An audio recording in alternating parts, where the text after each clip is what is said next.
With each new generation, cars change a little, but little by little, and they turn into something completely different from what they started as. Hey guys, Stype here with a list of cars that have evolved the most. Let's do this thing. Mitsubishi Lancer Evo. Of course. I'm going to mention the winged Mitsubishi Saloon. It's got the word evolution in its name, but despite that, the Evo is at the bottom of the list because it didn't really change as much as the others. He ain't lying. It all began with a homologated road version of the WRC rally car, and immediately the Mitsu engineers thought they could do better. Just 2 years later, there was already an Evo 2, and the very next year, the 3 as well.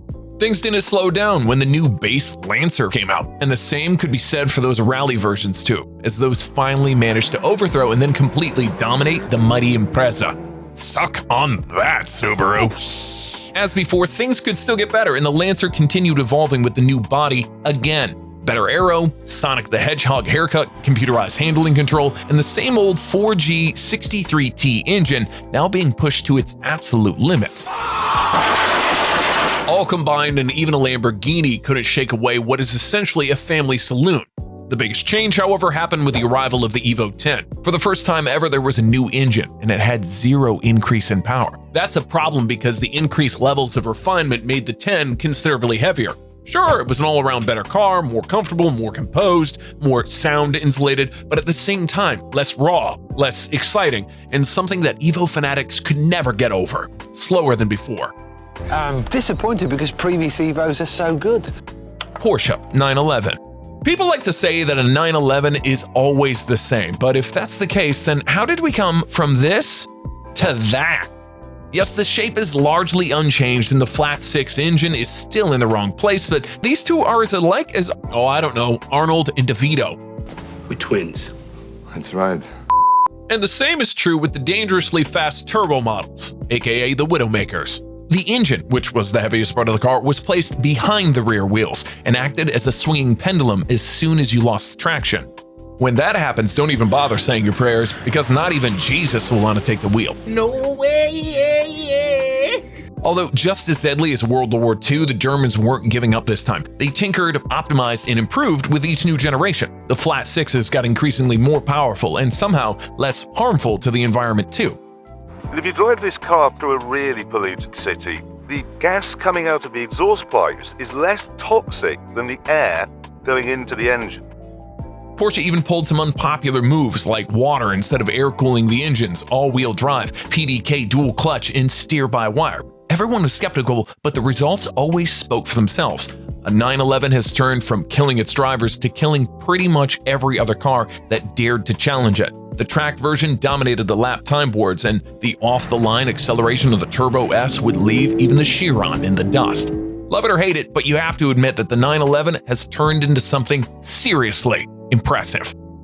Mercedes G-Class.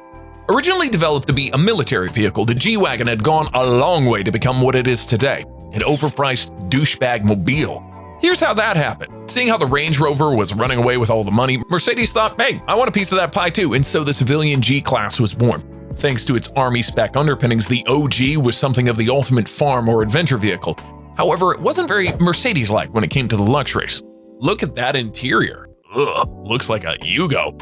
So in 1990, a more luxurious Substrain had splintered. You could still buy the Spartan utility version, but how about this one?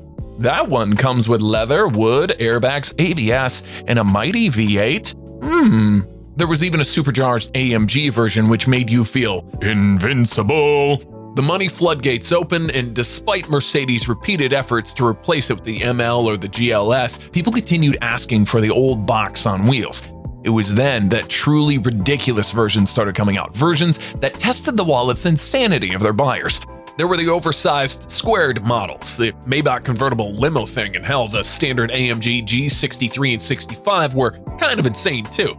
And even though the base spec model is the most expensive base Mercedes you can buy, the majority of people were happy to spend much more, to the point that the G63 accounted for 1 in 4 of all AMGs sold. And what do folks use these incredible off-roaders for? Flexing money while parading around the posh parts of this city.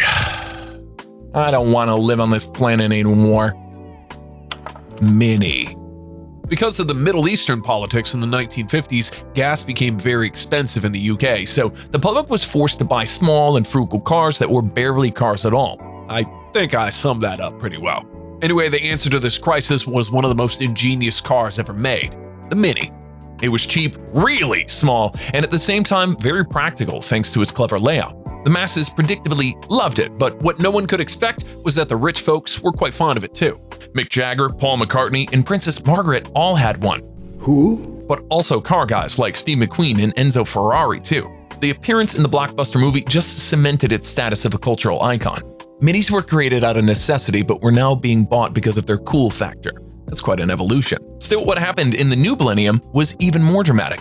BMW acquired the Mini brand and brought it back as a retro-looking hatchback. It was bigger, safer, nowhere near as innovative as the original, but the cool factor was still there.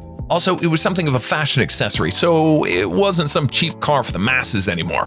Regardless, the new Mini was a success, and after that came the convertible, the coupe, something of a station wagon, panel van, and finally, the crossover SUV. Of course, there will be an SUV. What's Mini about that? Hummer. This badass hunk of armored metal is called the High Mobility Multipurpose Wheeled Vehicle, or as it's better known as, the Humvee.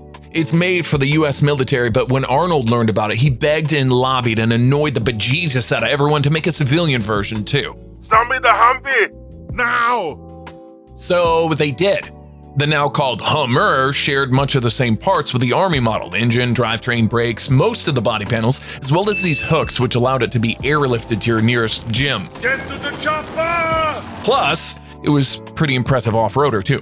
Soon after, GM bought the Hummer brand and introduced two new models, the colossal H2 and not much smaller H3, which, other than the suggestive looks, these two had nothing to do with the real deal. The chassis came from the regular GM SUVs, and the same is true of their engines. The small, hard-to-see out of windows suggested armor plating, which wasn't available, and the helicopter hooks were fake plastic. Simply put, both H2 and 3 were unnecessarily large vehicles for people with big egos and small tallywhackers. Oh, brother. In the end, the terrible fuel economy and a slew of embarrassing penis jokes drove the sales way down until the Hummer brand was finally killed off. But now it's back again as a $100,000 electric beast that does 0 to 60 in 3 seconds. And because it's electric, the new Hummer is considered a green vehicle. Allegedly. Greta owns one. I want you to panic. BMW M3. Like the Evo, the BMW M3 also started as a homo-located road version of their racer. It wasn't the most powerful thing in the world, but it was light on its feet, and the precise handling made it an instant classic. However, with each new generation, the M3 was different. This one introduced a straight 6 and a 4-door body option. This one ditched the extra doors and was perfect except for the automatic. This one had a V8 and was something of a muscle car. This one was turbocharged and wasn't even called the M3. And lastly, there's an ass-faced one with options such as all-wheel drive and a wagon body. Looking back, the M3 morphed into a completely different car. Bigger, more powerful, and a lot heavier. It's as if the BRZ was turned into a Nissan GTR. Well, actually more than a GTR. Damn. A side effect of all of this, power surge, was a gaping void in the BMW's dojo, a void that was a perfect fit for the 1M. That thing was developed in secret because the M guys knew that the BMW would not approve it. And although it used parts from all sorts of other models, the 1M was perfect. The M2 took over and continued the good stuff, winning countless accolades in the process, and I bet this new one will do the same. So maybe, just maybe, this is the correct evolution path after all. Comment below if you agree. Okay, let's do the honorable mentions now. Can you guess these guys? It's like a quick flash. Can you guess what you just saw, sweetheart?